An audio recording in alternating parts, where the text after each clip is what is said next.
Hi guys, this is Ashley, personal trainer and weight loss coach. Today we're going to be resuming our conversation about mindfulness and mindful eating, but what I really want to talk about is how emotional eating ties in with that. A lot of people and a lot of clients that I've had over the years actually struggle with emotional eating. Sometimes we may have issues with our weight and yo-yoing, and sometimes it's not hormonal, it's not exercise, it's not, many other things that it could be. Sometimes our actual relationship with food can be the thing that's really holding us back from being our healthiest self. So one thing I want to tell you, if you believe that you're someone that's struggling with emotional eating, first of all, of course, a disclaimer on this. If you're maybe dealing with binging issues, if you're dealing with potential anorexia, very restrictive eating or overeating, where it's getting to more of a disorder, of course, I have to encourage you to seek help from a counselor, a therapist, even a nutritionist that specializes in eating disorders, because they, of course, will be much more of a valuable resource to you than I am. However, I definitely want to discuss this and open the discussion and start a discussion so that it can help you in the beginning. But you may need to seek higher level advice if that's something you're really, really struggling with and you want to unpack it and get to the root, which I would highly recommend. But we're talking about mindful eating today and how that is proven through studies and things to be one of the best methods for dealing with emotional eating, and how you can start applying it today if you're struggling with emotional eating to really begin to fix some of these habits, change these habits, and it can actually help you with weight loss and just really bettering your relationship with food so you can stop the guilt, stop the shame, and just live your best life, be your best you, and feel good about it. So that's what we want to get to. So first, we're going to talk about emotional eating and kind of dig into what that is, what it looks like, and then we will dig into how mindfulness can help us to overcome it and why it's actually probably one of the best methods for particularly dealing with emotional eating. Now, emotional eating is pretty much any time that we're using food to either self-soothe or to suppress emotions or to somehow deal with negative emotions, you're turning to food. But it doesn't always look like stress eating or eating out of sadness or depression. It can also look like rewarding yourself with food. It can also be the struggle that happens where you eat something that's not best for you, and then you have that feeling of enjoyment, like you really enjoyed the ice cream, but then you feel really guilty afterwards. That's another sign of emotional eating. And really, it can get into a lot of different things. It's not always just like I had a bad day, so I ate a Snickers bar. Emotional eating can be things like rewarding yourself with food. So feeling like, oh, I lost, 3 pounds because of my good efforts, so I'm going to eat this hamburger. Some people would say, oh, that's just a cheat meal, not a big deal.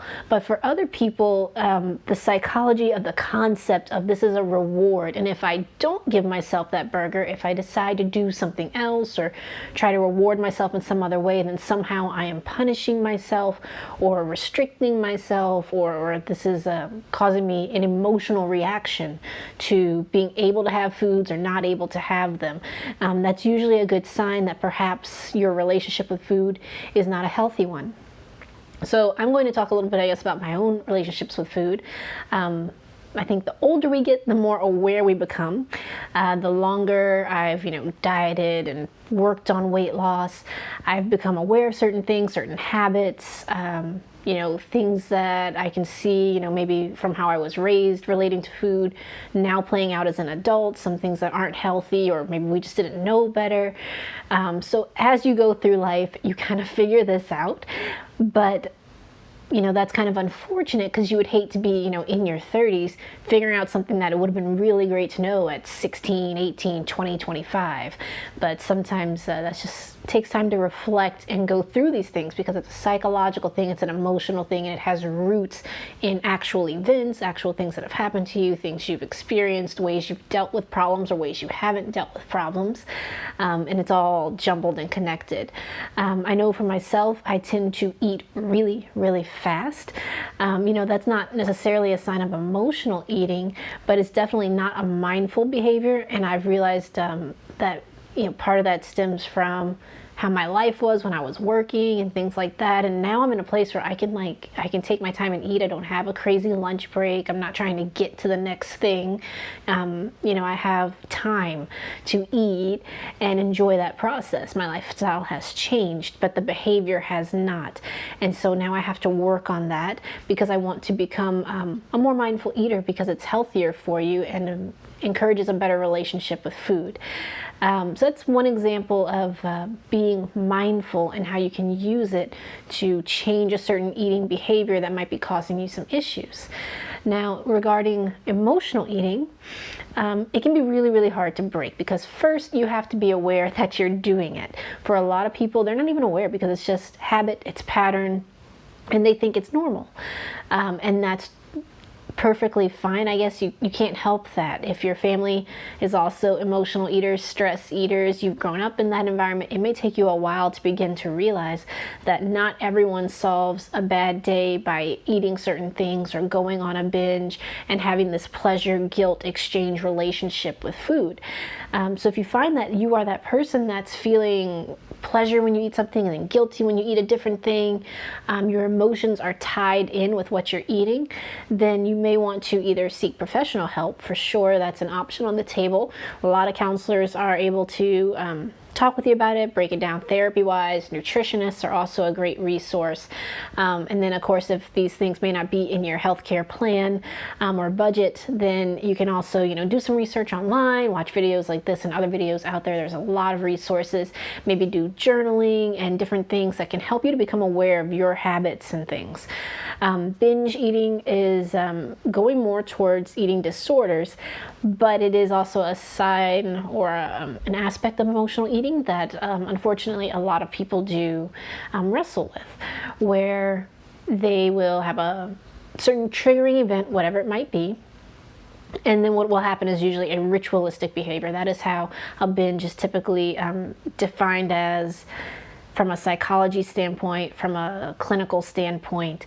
When a binge becomes ritualistic, it's, I wake up and I go to the store at a certain time and I buy these certain items and I eat them in this order. And when it's very structured, it's like a ritualistic behavior, then we're talking more of a disorder kind of side, and you should probably talk to a therapist, just to help you unpack that and to deal with it. And what's triggering it as well, the root cause as well. But for other people, we use binge eating very casually, and we'll say, eating a big meal is like such a binge, which it is, it's overeating, but it may not be to the degree that people mean when they're talking about it at a more serious level. Now, I want to tell you that when it comes to emotional eating, you're not crazy, okay? I just said, hey, seek out a counselor if things are bad or whatever, but hey, at the end of the day, it's absolutely true that for every human being, when you eat food, it affects your body, okay? There's changes in your insulin, changes in your blood, there's changes in your brain chemistry. All of these things biologically, naturally just happen when you start eating. And it's true that the brain will release dopamine, especially when you're eating something sugary. Dopamine is a reward chemical in the brain. It's also linked to addictive behaviors and addictive drugs, things like that. When people take nicotine or even things like caffeine or sugar, they all release this dopamine, and it has a very similar way that it reacts in the body to drugs and different things that are addictive.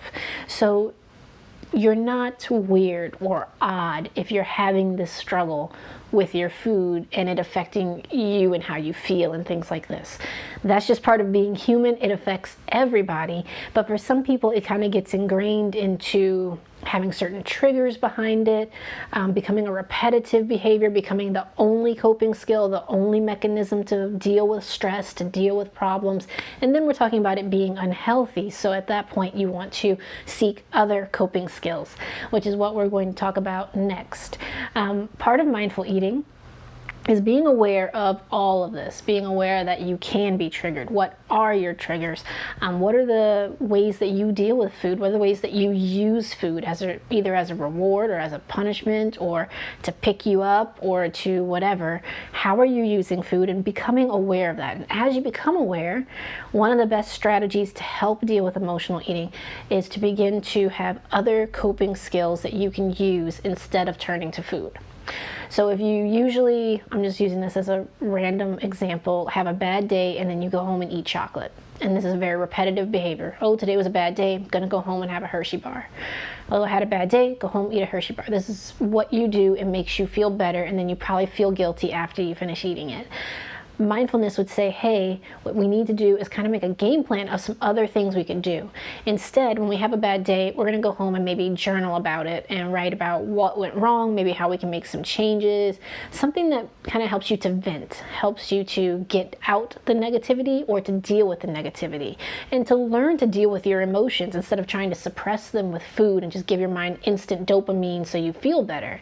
Or seek other good sources of dopamine, like go exercise, and you can boost endorphin levels, and you can feel really good and charged and feel better from doing exercise instead of turning to food for your answers. So you can exercise, you could journal, you could call a friend. There's so many coping skills. You could listen to music or play music if you play an instrument, or sing. Something that makes you feel good, makes you feel empowered, makes you feel engaged and in control. Good things that will be fulfilling to you, rewarding to you, kind of self-care type behaviors. Turn to them instead. So the mindfulness is necessary because you have to first be aware the triggers, be aware of how you respond, stop that response, and instead opt into a different coping skill. But if you can begin to implement this, of course you're going to see yourself lose weight, because you're going to cut out all the stress eating, the bored eating, things like this. So that is why mindfulness is so key, is that we want to really become aware of what's going on. We want to be aware of, am I bored and I'm eating? Am I sad? Am I eating? Did I not eat enough for lunch? Am I really hungry?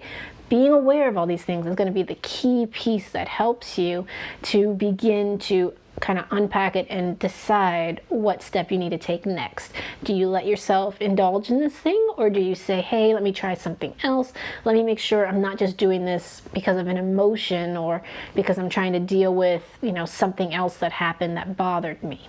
So make sure that you're making the right decisions basically for you based on your emotions, your personal needs, what you need. That's why it's not a diet. It's not, I can't tell you as your trainer, cut out carbs. That's not gonna do it for you.